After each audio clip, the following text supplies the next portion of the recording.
дар Федератсияи Русия кору фаъолият мекунанд, зиёда аз 2 та кишид баъд метавонанд номша запрет бикунанд. Ҳамин доштани доғи судӣ мебошад. Барои озод шудан аз документатсия студентский билет нагиред. Салом ба ҳама тамошобинони барномаҳои Сорбон Сафаров. Оиди рейдҳои нав дар Федератсияи Русия суҳбат мекунем, бо диққат тамошо кунед. Нафарҳое ки айни ҳол мара тамошо кардастем, агар ки шумо бихоҳед соҳиби 70 дона падарка бошед, комментарияи видеоро бубинед, номери WhatsApp закрепит кардагият, ҳамура сохранит кунед ва дар WhatsAppш салом нависонед, информатсияи пурраш барои шумо меравад. Як ҳаракат кунед, дастгирӣ хуб кунед, беҳад миннатдор мешавам. Хоб мавзӯи асосии имрӯзаи мо дар Федератсияи Русия амалиётҳои нелегал 2024 имтиёз карда мешавад ва гуфтанд ки тамдид мекунанд. Чхеле ки медонем, дар Федератсияи Русия тақрибан як моҳ зиёд шид ки амалиёти нелегал 2024 барои шаҳрвандони хориҷие ки дар Федератсияи Русия кору фаъолият мекунанд оғоз шидагиаст. Дар ин рейдҳо киҳора мисол тафтиш мекунанд, киҳора депортатсия мекунанд, ба чӣ сабаб ин гуна рейдҳоро ташкил мекунанд. Аз сабабе ки бисёре аз шаҳрвандони хориҷӣ дар Федератсияи Русия беҳуҷҷат гаштугузор мекунанд ё беҳуҷҷат кору фаъолият мекунанд, аз ҳамин сабаб ин гуна рейдҳо ташкил мешавад ва тамоми шаҳрвандони хориҷӣ ҳуҷҷатҳошон тафтиш карда мешавад. Дар ҳолати надоштани регистратсия, дар ҳолати надоштани трудовой договор ё ки дар ҳолати надоштани патент, аллакай қонуншиканӣ дар Федератсияи Русия ба ҳисоб меравад ва ин ашхосон аз Федератсияи Русия запрет мешаванд, яъне ки депортатсия мешаванд.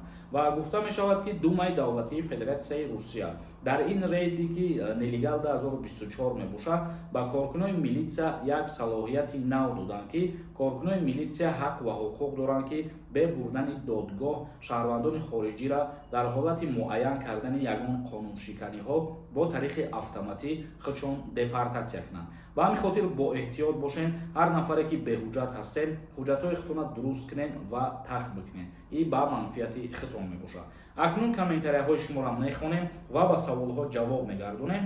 У рейде ки буд, яъне ки амро продлит карданд. Нафарҳое ки мехоҳед ба границаи Қазоқистон сафар кунед барои аз нав кардани ҳуҷҷатҳои худтон, рақамҳошон дар рӯи экран ҳаст. Занг бизанед, бо нархи арзон граница мебара ва пересикат мекунед. Баҳриев нависонда.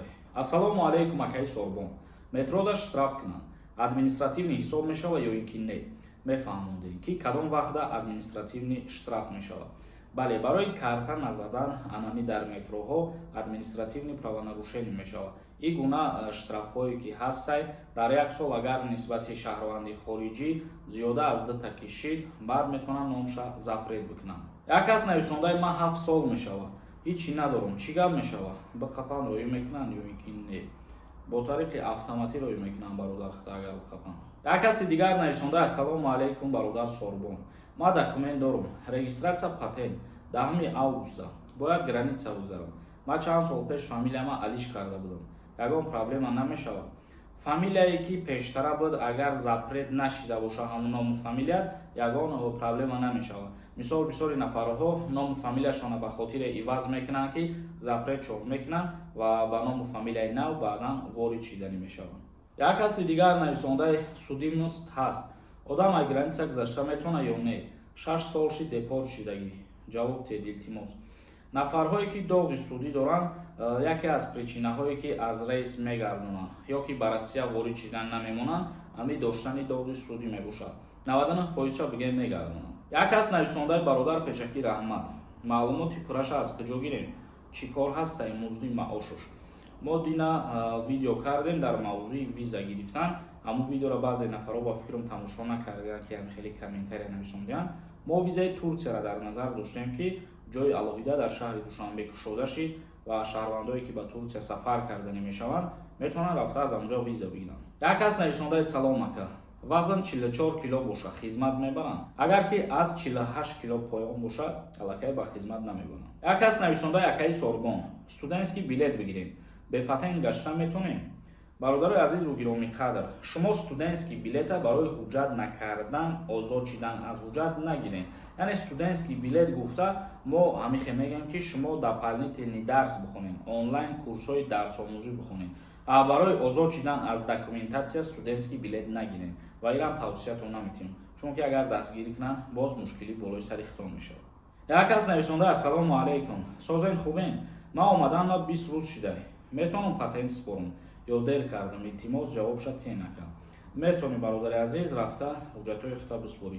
Пеш аз ҳуҷҷат споридан аввал мерай имтиҳон меспорӣ, сертификат ки гирифтӣ, баъд ҳуҷҷатҳоятро қабул мекунанд. Як кас нависондае ки ака ҳамин номерота чӣ хел ёбем? Ягон савол боша дар комментария бинависон бародар. Як каси дигар нависонда: ассалому алайкум акаи сорбон, даъваткунӣ ба хизмати ҳарбӣ, ҳозир сар шидагӣ ҳаст ё ин ки не? Агар сар шидагӣ набошад, кай сар мешавад? Ҳозир сар шидагӣ нестай, 1 октябр сар мешавад ва то 27 ноябр давом мекунад. Яъне ки призви тирамоҳиро дар назар дорем. Абдуллоҳ нависонда: ассалому алайкум акаи сорбон, барои праваи российский гирифтан дар куҷо барем муроҷиат кунем? Двойное гражданство дорем. Барои ҳуҷҷати ронандагии российский гирифтан барои нафароне ки двойной гражданин мебошанд то 1 апрели соли 2025 муҳлат додагӣ ҳастанд ки правои тоҷикишона российский бикунанд. Рафта муроҷиат мекунем дар ҳамон автошколаҳо ва ба шумо мегӯянд ки чӣ ҳуҷҷатҳо лозим мебошад, пешниҳод мекунем ва бе имтиҳон ҳуҷҷати ронандагии российский мегирем. Тамошобинони азиз ва гироми қадр, то видеоҳои дигар, худованд ҳамаи мо шуморо нигаҳбон бошад. RenderForest.com